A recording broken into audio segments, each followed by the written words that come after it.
계획을 누리는 사람, 하나님의 계획을 누리는 사람이라는 제목으로 하나님의 말씀을 나누도록 하겠습니다. 여러분, 룻기 말씀은 우리가 너무나 잘 알고 있는 말씀입니다. 특별히 따뜻한 사랑의 이 만남과 결실이 적혀져 있는, 그리고 부모를 공경하는 효심이 잘 드러난 내용이 있는 성경 중에 한 성경이 바로 룻기입니다. 오늘 이 말씀을 통해서 우리가 하나님의 인도하심을 잘 받고 하나님의 계획을, 하나님이 우리에게 계획하심이 있는데 그 계획을 잘 누리는 인생은 어떤 인생인지 이 말씀을 통해서 깨닫고 우리도 그런 인생을 좀 살아봤으면 좋겠습니다. 여러분, 하나님께서 우리의 모든 삶을 계획하고 계시다라는 걸 믿으십니까? 그런데 어떤 사람은 하나님의 계획 아래서 잘 살아가는 사람이 있고 어떤 사람은 그 하나님의 계획과 어긋난 삶을 사는 사람이 있습니다. 왜냐하면 하나님은 우리에게 자유의지라는 걸 주셨어요. 로봇처럼 딱 짜여진 길에서 그대로 이렇게 로봇처럼 살아가게 하신 게 아니에요. 우리를 향한 최종 계획은, 하나님의 계획은 있지만 그 안에서 우리가 우리 의지를 가지고 잘못된 선택을 하면 그만큼 방황을 하고 어려움을 겪는다라는 거예요. 어떤 사람은 그 계획을 순조롭게 잘 누리고 사는가 하면 어떤 사람은 그렇지 못하고 방황하는 사람도 있어요. 이 룻과 보아스를 보면요, 여러분, 베들레헴에서 살다가 모압 땅에 간 엘리멜렉의 이 가정이 룻이라는 이방 여인이 며느리로 들어와서 이 룻이 나중에 다시 이스라엘 땅으로, 이방 사람이잖아요. 이스라엘 사람이 아니잖아요. 이스라엘로 와서 그 이스라엘 땅에 과부로 온 거예요. 집도 없고 경작할 땅도 없어요. 말만 과부고 시어머니 혼자도 아니고 시어머니를 또 이렇게 짐이라 그러면 죄송하지만 지금 상황은 짐이야. 시어머니가 재산이 있어서 집이 있어서 잘해주는 것도 아니고 아무것도 없잖아요. 연세는 드시고 부양해야 돼. 차라리 헤어지고 모압에서 그냥 자기 나라에서 살지. 그 어머니를 모시고 어머니의 고향으로 왔어요. 짐이죠, 짐. 근데 이 어머니를 자기 혼자면 어떻게든 살아보겠는데 어머니가 있으니까 마음대로 이렇게 뭘 할 수도 없는 이런 상황이에요. 좀 이해하기 쉽게 말씀을 드리면 할머니 모시고 있는 거지예요. 아무것도 없잖아. 거지로 이스라엘 땅에 온 거예요. 얼마나 막막해요. 근데 이 룻이 이스라엘 땅에서 누구를 만나요? 하나님이 예비한 보아스라는 사람을 만나요. 그리고 이 보아스가 나중에 어떻게 됩니까? 결혼을 해요. 결혼을 해서 누구를 낳아요? 오벳이라는 아들을 낳아요. 오벳은 잘 모르시겠죠. 오벳이라는 아들이 장성해서 결혼해서 또 누구를 낳아요? 이새라는 아들을 낳아요. 우리 족보도 잘 모르겠는데 이스라엘 족보를 이새는 들어보셨을 거예요. 근데 이새도 내가 잘 모르겠다는 사람은 이 사람은 들어봤을 거예요. 이새가 결혼을 해서 아들을 낳는데 그 아들이 누구냐면 다윗이에요. 다윗은, 교회를 안 다니는 사람도 다윗은 좀 알지 않을까? 채환아, 다윗이라고 들어봤니? 다비드상 알지? 다비드상 몰라? 다윗은 아는데 다비드상은 몰라? 다윗의 모습을 상상해서 만든 상이 다비드상이에요. 다윗의 증조 할머니가 누구냐? 모압이라는 땅에서 자란 이방 여인, 그리고 이스라엘에 왔는데 거지같이 이스라엘에서 삶을 시작한 룻이라는 여인이 바로 다윗의 증조 할머니. 다윗이 하나님이 계획하셨겠죠. 룻이라는 여인과 보아스가 결혼해서 다윗이라는 왕이 이제 중손자로 태어날 것을 하나님이 다 계획해 놓으신 거예요. 근데 그 계획이 이루어지는 과정이 바로 이 룻기예요. 그래서 룻기가 가만 보면 별다른 내용도 없는데 이거 보아스랑 룻의 사랑 이야기, 이거 또 그리고 시어머니 잘 섬긴 얘기를 왜 여기다가 성경에 집어넣어놨어? 그게 아니라니까요. 룻과 보아스가 어떻게 만나고 어떻게 하나님의 계획을 이루었는지에 대해서 이 룻기가 잘 보여주고 있어요. 그래서 그 중에 뭐 다 읽을 수는 없으니까 저희가 2장 1절에서 12절을 읽었는데 이 1장에서 12절을 통해서 하나님의 계획하심을 순적하게, 비록 거지와 같은 밑바닥 인생이었지만 순적하게 하나님의 계획을 이루는 사람들이 어떤 특징을 가지고 있는지에 대해서 우리가 좀 살펴봐야 돼요. 첫 번째 특징이 뭐냐면 성실함이에요. 성실하게 일하는 사람이에요. 여러분, 룻이요, 시어머니를 나오미를 모시고 왔잖아요. 여기 2절에 보면 어느 날 모압 여인 룻이 나오미에게 말하였다. 밭에 나가볼까 합니다. 혹시 나에게 잘 대하여 주는 사람을 만나면 그를 따라다니면서 떨어진 이삭을 주울까 합니다. 나오미가 룻에게 대답하였다. 그래, 나가봐라. 시어머니도 참 오죽해요. 자기 며느리를 자기 고향으로 진짜 아무것도 없이 데리고 왔는데, 그러면 자기 고향에 아는 사람이 자기가 그래 누가 있을 거 아니야. 그러면 거기 가서 내가 가가지고 어떻게 좀 도움을 구하든가 뭘 이렇게 얻어오든가 이러면 되는데, 며느리가 아무것도 모르는 며느리가 나가서 일한다 그러니까 그래 가서 좀 일해봐라. 왜요? 먹을 게 없으니까 그런 거예요. 절박하니까. 여러분, 이스라엘은 우리나라만큼 비슷한 게 많아요. 이방인에 대해서 폐쇄적이에요.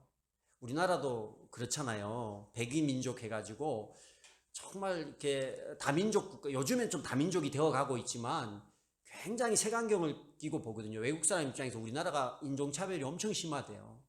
그렇지 않나요, 여러분? 다민족 이렇게 보면 이상하게 보고. 근데 이스라엘은 우리나라보다 더한 나라예요.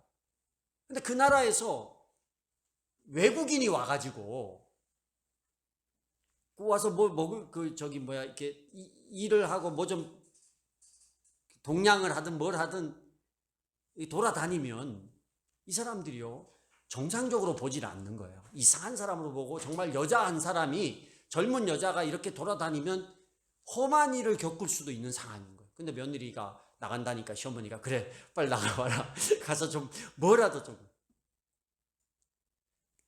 룻이 이런 상황을 모르지 않았어요. 알고 있었어요. 그런데 룻은 뭐냐? 내게 맡겨진 시어머니를 내가 봉양해야겠다 이거예요. 일해야겠다라는 거예요. 그래서 나가는 거예요. 내가 나가서 뭐라도 좀 한번 구해보겠습니다. 근데 이스라엘의 풍습 가운데, 그래도 하나님이 구약의 율법 가운데 가난한 사람들 위해서 이렇게 이삭을 추수할 때 흘리는 전통이 있어요. 그걸 아니까 이제 가가지고 남의 밭에 가서 이삭이라도 주워야겠다. 근데 이방 여인이 자기 밭에 와서 이삭 줍는 것을 허용해요, 안 해요? 안 해요. 안 돼. 불가능하다고요. 어렵다고요. 그래서 이거 할 수 있는 일이 없는 거예요. 할 수 있는 일이 뭐가 있어요? 룻과 나오미가 장사를 할 수 있나요? 미천이 있어야 하지. 농사를 지을 수 있나요? 땅이 있어야 하지. 어디 가서 뭘 주술려고 하는데 주술 수 있나요? 이방인이라고 방해하죠. 그나마 가능성 있는 게 뭐냐? 그래도 나가가서 여기서 뭐라 그러냐면 잘 대하여 주는 사람을 만나면이라는 구절이 있어요. 2절에 잘 대해주는 사람을 만나면, 혹시 진짜 만에 하나 이런 경우가 있으면 나는 이삭을 줄 수 있으니까 가보겠다. 그러니까 지금 여기서 룻이 할 수 있는 일은, 만에 하나 진짜 해서 가능성이 있는 일은 나가서 밭에 흘려진 이삭 줍는 거, 이거 하나밖에 없는 거예요. 근데 그것도 가능성이 참 어려운 일이에요. 근데 뭐예요? 앉아서 감 떨어지기를 바라는 게 아니라 나가서 이삭을 줍는 일을 하는 거예요. 남들이 보기에 얼마나 하찮아요. 그리고 얼마나 위험한 일이에요. 이방 여인이 혼자서. 근데 하찮고 위험하지만 주저앉아 있지 않고 그 일을 하는 거예요. 성경을 이렇게 보면요, 하나님은 어떤 사람에게 일을 하시냐면, 어떤 사람을 도우시냐면 일하는 자와 함께 하시는 하나님. 예수 믿는 사람은 성실해야 돼요. 예수 믿는 사람은 내게 주어진 일을 할 수 있는 일을 하는, 그냥 나는 아무것도 할 수 없어, 난 내 인생은 뭐 이렇게 다 막혀 있고 나는 왜 이 모양이야, 저 사람은 저렇게 잘 되는데, 이러고 있는 게 아니라 그 가운데 가장 바닥인 가운데에서도 내 생명이 하나님이 주신 생명이고 하나님이 내게 이 땅에 주신 것은 무언가 나를 통해서 하실 일이 있다라는 걸 믿고 그 자리에서 그 절망의 순간에도 내가 할 수 있는 일을 하는 거예요. 그걸 하는 사람을, 그걸 움직일 때 하나님이 그 사람과 일을 하기 시작하는 거예요. 얼마나 열심히 일했냐면 7절 보세요. 7절 보면 일꾼들의 뒤를 따라다니면서 곡식단 사이에서 떨어진 이삭을 줍도록 허락해 달라고 하더니 와서 얘기를 한 거예요. 보아스가 오기 전에 다른 사람들한테 나 이삭 좀 죽게 해주세요 이렇게 룻이 얘기를 하더니만 아침부터 와서 저렇게 서 있습니다. 아까 여기 밭집에서 잠깐 쉬었을 뿐입니다. 진짜 아침부터 지금 이 이야기를 하인이 보아스에게 하는 이 순간까지 잠깐 쉬고 계속 뭐 한 거예요? 열심히 일을 한 거예요. 성실하게 일을 한 거예요. 주어진 기회를, 하나님이 주신 기회를 여기며 감사하게 그 일을 하는 거예요. 우리 하나님은요, 우리의 중심을 본다고 하잖아요. 겉만 나 할게요, 뭐 말만 번드르르하게 하고 폼만 잡는 게 아니라 하는 거예요. 근데 어떤 거? 아무리 힘들고 아무리 절망 가운데 아무리 하찮은 일이 맡겨져도 내가 할 수 있는 그 일에 최선을 다해서 성실하게 그 일을 감당하는 거예요. 공부 잘하는 애들 비결이 뭔지 알아요? 공부하는 거야. 다른 게 없어요. 진짜 IQ 200, 300은 있지는 않겠지만 이러지 않고는 영어를 잘하는 애들 특징이 뭘까요? 단어 하나부터 외우기 시작하는 거예요. 그게 하나가 10개 되고 10개가 100개 되고 100개가 1000개 되고 1000개가 10,000개 되고 그래야 이게 결과가 나오는데 공부 못하는 애들의 특징은 조금 해놓고 점수가 많이 나오기를 바라요. 안 나오면 어떻게 해요? 에이 안 돼. 포기하는 거야. 수학도 마찬가지예요. 수학도 책 갖다 놓고 저희 어렸을 때 보면 수학 정석 이런 거 2권 원투 갖다 놓고 정석이요. 정석의 수준이 높은 게 고정석이에요. 그래서 이 갖다 놓고 그냥 푸는 거예요. 풀다 안 되면 뭐예요? 모르는 문제 어떻게 했어요? 그냥 외웠어요. 통째로 외웠어요. 식풀이를 다 외웠다니까요. 그 외워야 다른 숫자 바뀌면 대입해서라도 어떻게 풀었다고. 왜냐면 그렇게 외워서는 틀리죠. 그런데 그거 이해가 안 되니까 지금처럼 가르쳐주는 선생님이 어디 있어요? 이해가 안 되니까 그냥 통째로 외워놓는 거예요. 혹여나 비슷하게 나오면 숫자만 바꾸면 맞을까 싶어서. 전 수능 때 그래서 맞은 거 있어요. 몰라가지고 식을 통째로 외웠는데 비슷한 문제가 나와서 숫자 바꾸니까 정답이 맞더라고요. 그러니까 뭐라도 해야 돼. 근데 이걸 그냥 풀어보고 안 되니까 점수가 안 나오니까 에이. 여러분 공부가 제일 쉽잖아요. 세상에 나와봐요. 쉬운 게 어디 있어요. 진짜 안 움직이고 성실하게 안 하면 얻어지는 게 없어요. 여러분 특히 주님의 계획은 그래요. 하나님은 성실하게 일하는 자에게 도움을 주는 거예요. 루시오 엄마한테 원망하면 시어머니한테 원망하면서 어머니 여기 어머니 친척 좀 어떻게 그럴 여자 있으면 따라오지도 않았겠지만 좀 어떻게 불러서 우리가 좀 잘 살아봅시다. 아우 나는 못하겠어요. 여기 나갔다가 무슨 험한 꼴을 당하려고요. 일할 데도 없어요. 이방 여인한테 주는 것도 없어요. 나는 못 나가요. 그리고 방바닥에 들어누워가지고 잠이나 퍼자고 있었으면 아무 일도 일어나지 않는 거예요. 근데 여러분 우리가 이 룻의 입장에서 이거 하고 싶겠어요? 이거 나가서 이삭 주워가지고 뭘 주술 가능성도 없어. 근데 그거 주워가지고 그냥 어떻게 그 다음에 어떻게 봄에는 어떻게 한대요? 봄에는 어떡하냐고요 그거. 가을에는 추수할 거 남겨줘서 먹는데 봄에는 땅도 없는데 어떻게 사냐고요. 말도 안 되잖아요. 그러면 보통 우리는 이렇게 비전이 안 보여. 앞이 안 보여. 어떻게 해요 우리? 그냥 포기하는 거예요. 주저앉는 거예요. 에이 딴 거 해보자. 그거 다 안 되면 또 그것도 답이 없는 건 마찬가지야. 또 주저앉는 거예요. 내일 모레 이거는 누가 염려하는 거예요? 내일이 염려하는 거예요. 내일을 의인하여서 내일이라는 사람이 내일을 염려하는 거지 우리가 염려할 일은 아니에요. 우리는 오늘 하루 내게 주어진 그 일 감당하는데 어떻게 감당해요? 성실하게 일하셔. 어떤 일이든 성실하게 그 일을 감당하면요, 하나님께서 그 다음에 하시는 일이 있어요. 그 다음에 일이 뭐예요? 룻과 보아스에게 하나님이 어떤 일을 했냐면 좋은 만남의 복을 주시는 거예요. 두 번째는 하나님이 주신 좋은 만남이 있다라는 거예요. 여기 2절에도 룻이 나에게 잘 대하여 주는 사람을 만나면 이라고 나갔어요. 만남의 복을 기대하면서 나가죠. 그런데 나갔는데 보니까 3절 보세요.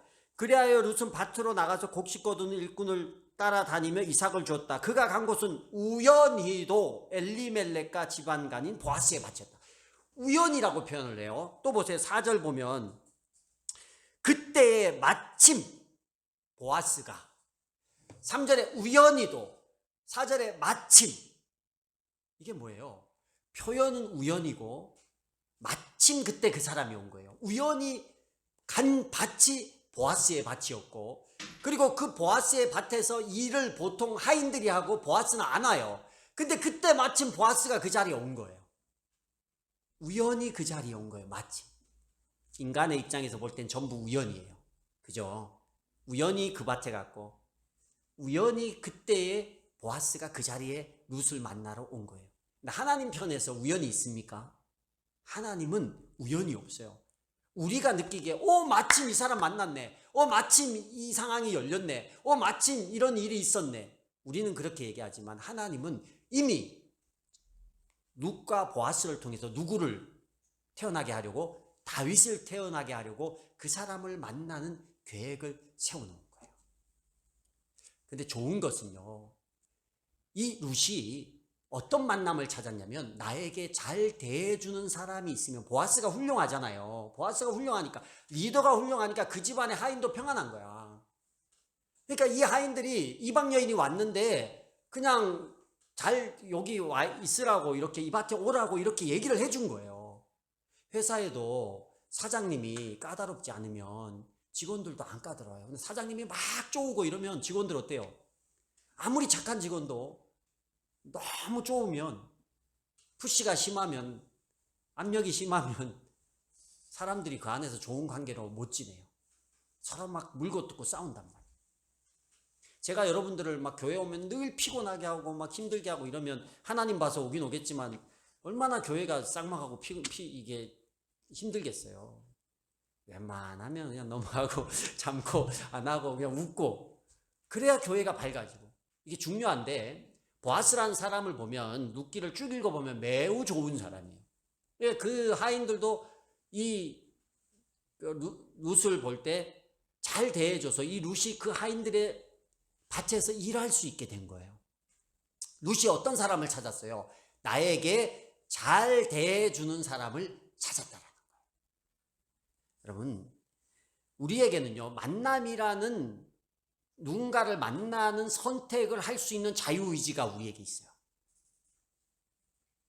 누구를 만나냐가 얼마나 중요한지 몰라요. 어떤 사람을 만나느냐. 제가 걱정이, 제가 이제 주중에 우리 목장에 온 고3 이제 졸업한 청년들을 만났어요. 청년들 4명을 만났는데, 우리 청년들이 딱 되자마자 얘들이 뭘 제일 먼저 했을 것 같아요? 네? 뭐래요? 아니요. 굉장히 건전하시군요. 이 아이들이 20살이 되자마자 쫓아간 것이, 나한테 목사님 내가 이제 어디서 밥 먹을까 했더니만 누가 1943인가 그런 데가 있나요? 저 숫자를 잘 모르겠는데 그 1943에서 보재. 1943이 뭐야? 그러니까 술집이래. 그러니까 얘네들이 거의 그렇게 여러분 놀라시나요? 굉장히 신실하시네요. 매일매일 술이, 매일매일. 그러니까 그냥 얘네들 입장에서 술 먹는 게 뭐, 아버지도 이제 너 20살 됐으니까 이리 와, 앉아, 한잔 하자, 이렇게. 그래서 얘네들 입장에서는 성인이 됐으니까 술을 먹는 게 이상할 게 아니에요. 그렇지 않나요? 성인이 됐으니까. 그러니까 그냥 술집에 가서 술 먹고 그 다음날도 먹고, 그러니까 이제 내가, 야, 너네 어머니가 뭐라 안 하시디, 아버지 술 저거 뒷바라지도 힘든데 너까지 해야 되냐, 이런 얘기 안 하시니까, 목사님 어떻게 알았냐고. 술집에 가면 어떤 친구 만나요? 술 친구 만나는 거예요. 야, 성경에 뭐 술 먹지 말라 없지 않냐? 여러분, 성경에 잠언에 보면요, 잠언 23장 보세요. 포도주를 먹는 자, 술을 먹는 자에 대해서 쭉 나와요. 상종하지 말아요. 그리고 술을 먹지 말라는 게 아니라 보지도 말라고 했어요. 왜요? 그 뒷부분에 술을 먹은 자의 삶이 어떤지가 나와요. 눈이 흐려지고 정신이 혼미해지고 입에 실수하고 이런 행동의 실수가 막 나와요. 근데 믿는 자가 그렇게 했을 때 끼치는 영향력이 안 좋으니까 그렇게 하지 말라는 거예요. 그래서 어떤 사람 눈을 감고 마신대, 보지도 말아 있어요. 여러분, 뭐 술이 죄다, 술 먹으면 지옥 간다, 이건 아닙니다. 그리고 오늘 제가 술을 먹지 말고 술을 먹으라는 설교도 아니에요. 중요한 거는 술 먹는 자리는 술 친구 만나고, 도박하는 자리는 도박 친구 만나고, 담배 피우는 사람은 담배 피우는 사람끼리 모이고, 내가 어떤 사람을 만날지에 대한 결정은 하나님이 우리에게 줬어요. 그죠? 우리가 사회를 다니면서 내가 어떤 사람을 만날지에 대해. 근데 하나님께서 어떤 사람을 통해서 하나님의 계획을 이뤄갈까요? 하나님이 예비한 신실한 자들을 통해서 이루어가는 거예요. 우리 차은이는 내가 말하긴 좀 그렇지만 성재 만난 걸 큰 감사로 여겨라. 만났으니까 여기 있지, 그지? 나랑도 만나고. 그래도 우리 목장 택한 애들이 감사하게 성재가 다 데려왔는데 4명, 5명이나 저를 택했더라고. 그래서 왜 성재한테 안 갔냐 그랬더니, 목사님 좋다고. 제가 중간에 이렇게 누구를 만나서 어떤 영향을 받느냐가 아주 중요해요. 룻이 우연 같지만, 보아스가 때마침 그 자리에 있었던 것 같지만, 그것은요, 룻이 그러한 사람들을 찾아가, 자기에게 잘 대해주는 선한 사람을 찾아갔고, 또 보아스도 왔는데 이 보아스가 하나님의 사람이에요. 룻을 보고 저 여자가 누구냐 알아보니까 저 여자가 이러이러한 여자라는 거야. 어머니한테 잘하고 시어머니한테 잘하고, 시어머니 하나님을 따라서 이스라엘로 왔고, 성실하게 일하고, 앞에 일한 거, 앞에 그 모습이 보아스에게 다 들리고 보인 거예요. 그래서 보아스가 선대하기 시작하는 거예요. 좋은 사람이에요. 저 여인에게 불러다가 여기서 그냥 계속 앞으로 다른 밭 가지 말고 우리 밭에서 이삭을 다 주어. 그리고 젊은 남자들에게 다 얘기를 했는 거예요. 하인들에게. 이 여인 건드리지 마라. 당시에는 막 그런 거 이제 뭐 여자가 혼자 다니면 험한 일을 많이 당하는 시대였는데 건드리지 말라고 딱 보호해줘 버리는 거. 그때 보아스가 그 여인에게 한눈에 반해가지고 어떻게 해보려고 그랬던 게 아니에요. 그냥 선대해 준 거예요. 그러다가 이제 썸을 타면서 나중에는 이제 사귀게 됐는데, 보아스가 이렇게 좋은 사람이에요. 선대해 주고 도와주려고 하는 그런 마음을 가진 이런 사람을 만났다라는 거예요. 우연을 가장한 하나님의 이 만남을 통해서 하나님의 계획이 이루어지는 거예요. 그래서 어떻게 돼요? 봄이 왔을 때 주술 이삭이 없어요. 어떻게 해요? 뭘 어떻게 해요? 보아스가 다 책임져 주잖아요. 궁금하면 룻기 하반부를 읽어보세요. 보아스가 어떻게 다 책임져 주는지. 룻뿐만 아니라 나오미까지 다 책임을 져줘요. 그러니까 지금 룻의 상황은 지금 당장 먹을 한 끼, 하루 한 끼도 없었던 그런 인생이었어. 근데 지금 할 수 있는 일을 그 일을 감당했을 때 하나님께서 예비된 돕는 손길들을 붙여주시고 만남을 붙여주시고 하나님의 일하심을 통해서 어떻게 해요? 걱정 안 했던 미래를, 그리고 고민하면 고민할 수밖에 없는 그 미래의 문제까지 다 해결해 주는 거예요. 저도 여기까지 오면서 수많은 만남의 은혜가 있었던 것 같아요. 제가 고백하자면, 제가 이렇게 목회자를 하면서 회사에서 돈을 벌던 시기가 아니라, 돈을 잘 벌었었는데 근데 그때 얘기는 의미가 없는 거예요. 저는 하나님 주신 사명을 찾아서 목회자의 길을 가면서 사실 많은 어려움도 있고 재정적으로도 어려움이 있었어요. 제가 가진 어떤 재산을 가지고, 재산이라고 할 것도 없는 것도 다 교회에다 헌금을 하고 제로였기 때문에 저희 아이들의 교육에 대해서는 전혀 꿈도 못 꾼 그런 상황이었거든요. 근데 우리 아들이 이제 대학을 가고 우리 딸도 이제 중3이 될 때까지 이렇게 크면서 얘네들이 하고 싶어 하는 거에 대해서 못 해본 게 없을 정도로. 근데 우리는 늘 마이너스지만 이 아이들이 주님 앞에서 신실하게 가니까 하나님께서 그때그때 만나게 하는 사람이 있어요. 그래서 참 감사한 것 같아요. 아, 그래. 내가 주를 위해서 살아갈 때 내가 걱정하는 부분은 하나님 채우심이 있구나. 근데 저희가 전혀 모르는 사람, 어떤 분은 아는 사람을 통해서 아이들 성재가 운동할 때도 운동이 끝날 때까지 그 비싼 운동 비용을 다 대줬어요. 저희는 못 하거든요. 그래서 난 너 축구를 못 해주겠다 할 수가 없는데 그분이 계속 도와줬어요. 운동 끝나니까 없더라고요. 그래서 운동을 계속 했으면 또 도왔을 텐데 다른 모양, 이 모양, 저 모양으로 제가 잘 모르는 분을 통해서 하나님이 이렇게 돕는 부분이 있더라고요. 제가 목회를 대충 하고 제 어떤 사리 사욕을 위해서 제가 막 챙기고 이랬다면 하나님은요 다 알아요. 여러분, 우리가 정말 주를 위해서 살려고 절망하지 말고 내게 주어진 내가 할 수 있는 일을 성실하게, 우리 아이들도 마찬가지고 하나님 앞에서 성실하게 그 일을 하면, 그리고 내가 이렇게 이상한 죄를 짓고 악을 행하는 사람을 만나는 게 아니라 그래도 믿음의 사람 만나고 그래도 선한 사람 만나고 좋은 그룹, 공동체, 좋은 사람들 만나려고 애를 쓰고 사기치고 사기꾼들 이런 거 말고, 그러면 하나님이 그 사람들을 통해서 돕는다니까. 하나님이 그렇게 일하세요. 룻과 보아스가 그렇게 세워졌어요. 그리고 마지막 하나의 비결은 뭐냐면 하나님께 감사하는 거예요. 룻과 보아스가 감사를 아는 사람이었어요. 룻도 그래요. 룻도 8절에 보면 보아스가 이삭을 주우라고 이제 얘기를 하잖아요. 그러니까 10절에 간증하는 거예요. 간증. 룻이 엎드려서 나는 한낱 이방 여인일 뿐인데 나한테 이렇게 선대해 주십니까? 이렇게 하는 거예요. 그리고 그러니까 보아스가 뭐래요? 하나님의 이름으로 룻을 축복합니다.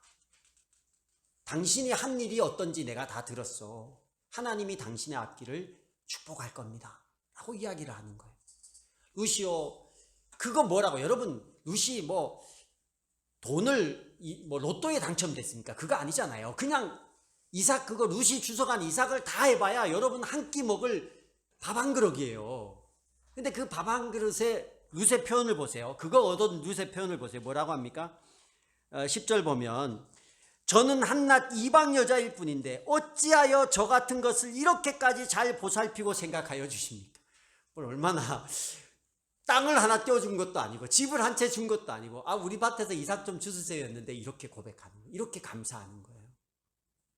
여러분, 우리가 누가 뭘 줬는데 그거에 대해서 전혀 의식하지 못하고 그냥 누리는 게 너무 많아요. 우리 누가 이렇게 메모지를 줘서 이렇게 제가 감사 표현을 했는데 그런 거 하나에도 감사하고, 또 교회에 알게 모르게 제가 알면 표현을 하고 싶어요. 근데 모르면 어쩔 수 없는데 교회에도 알게 모르게 섬기는 손길들이 많고 작은 것 하나라도 그게 그분한테 표현하고 그게 하나님 앞에 감사의 표현을 하는 것이 뭐예요? 하나님이 그걸 기쁘게 보는 거예요. 하나님이 다 줬는데, 은혜를 줬는데 도대체 받은지 몰라. 우리는 은혜를 뭐라 그래요? 큰 거, 어마어마한 것만 떨어져야 하나님 감사합니다 이래요. 그게 아니라니까요.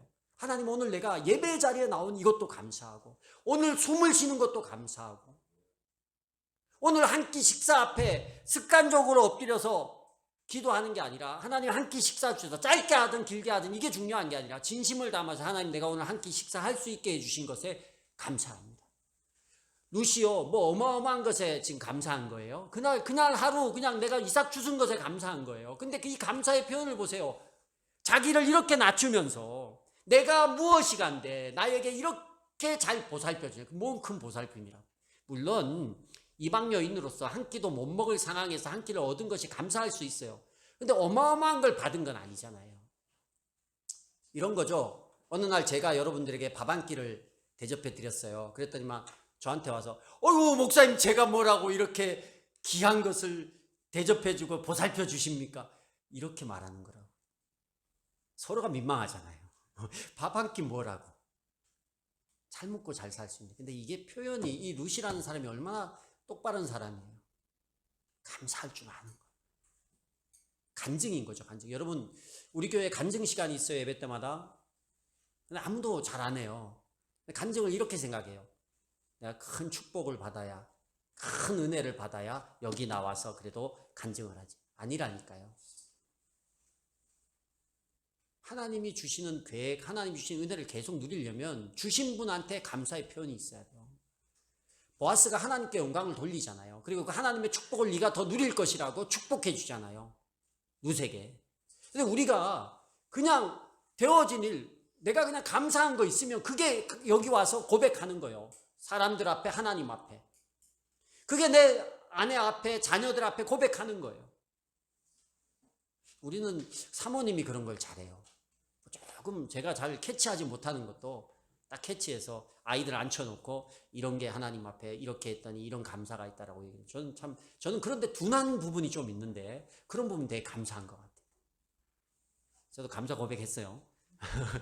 뭐든지 여러분 내게 감사하다고 느낀 게 있으면 그걸 하나님께서 좀 나누기를 원하면 자랑하고 나눌 수 있어야 돼요.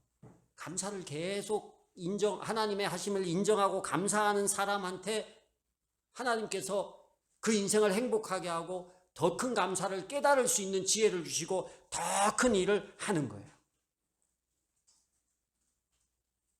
뭐 물질적으로 뭐가 채워지고 좋은 회사 들어가고 뭐 환경이 좋아지고 이게 감사한 것 같죠? 그런 감사는 끝이 없어요. 내 외적인 게 좋아져서 감사하는 감사는요 끝이 없다니까요.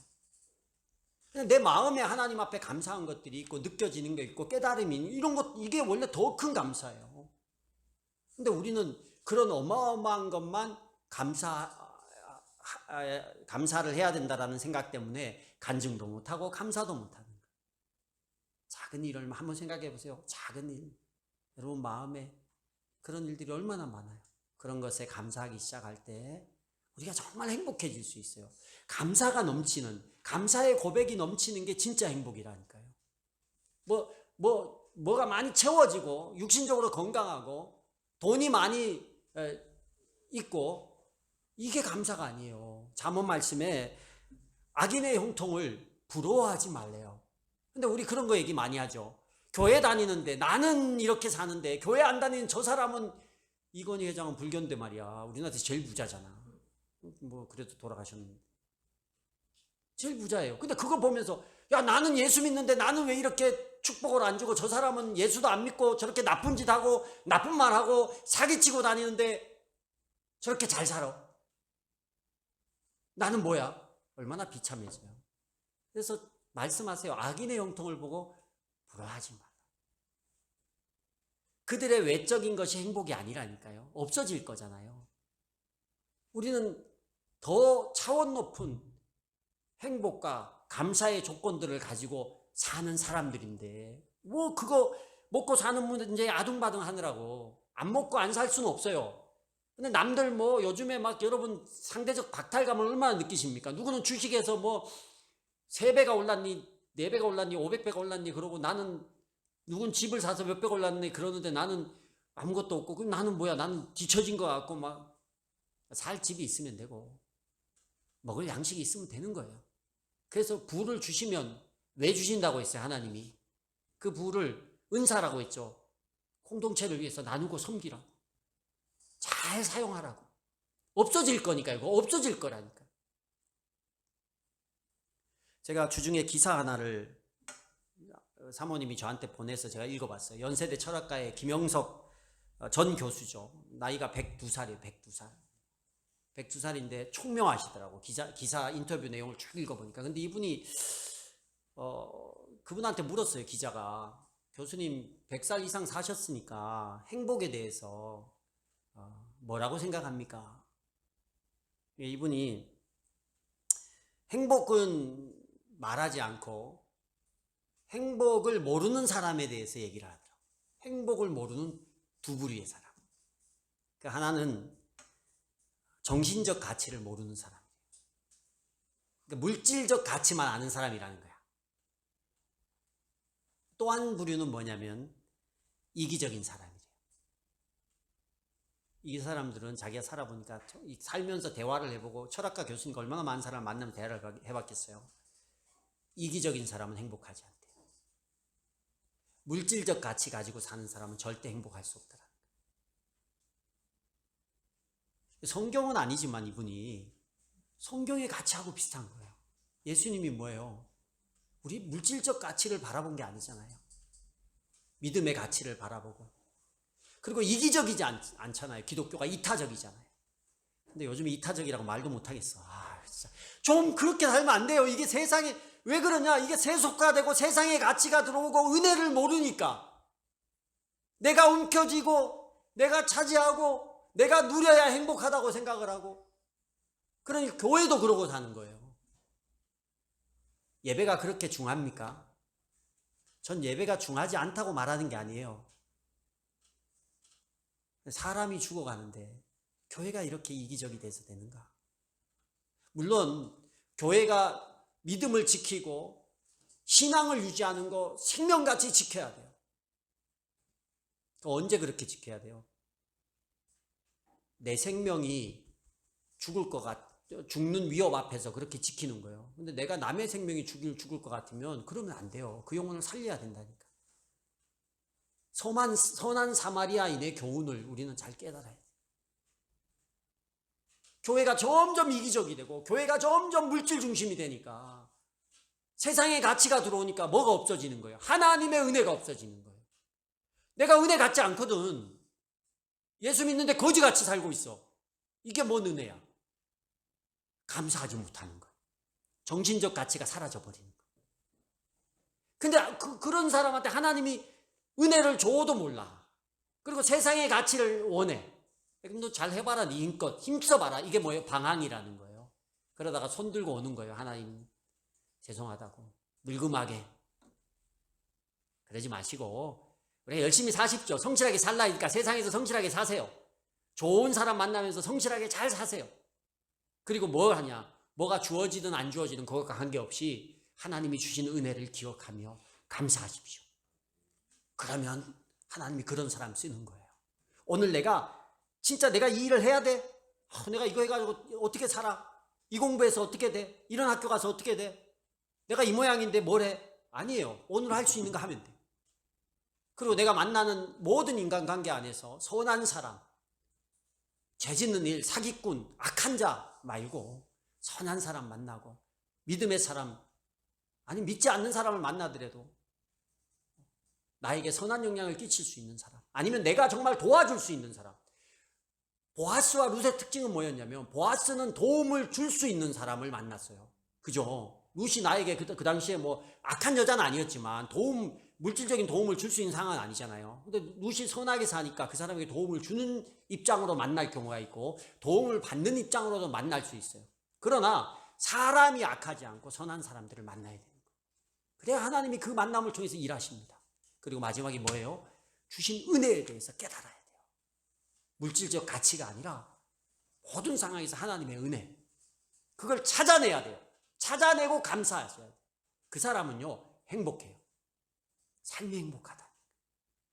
그래서 여러분, 룻과 보아스가 이렇게 아름다운 만남을 통해서 다윗이라는 증손자를 통해 이스라엘의 거대한 통일왕국을 이뤘던 것처럼 우리 역시 이 모습을 보면서 이런 삶을 통해서 내게 이 땅에서 주어진 하나님의 선한 계획을 나를 통해 잘 이루면서 한 주간도 살아갈 수 있는 저와 여러분이 될 수 있기를 주의 이름으로 축복합니다. 함께 우리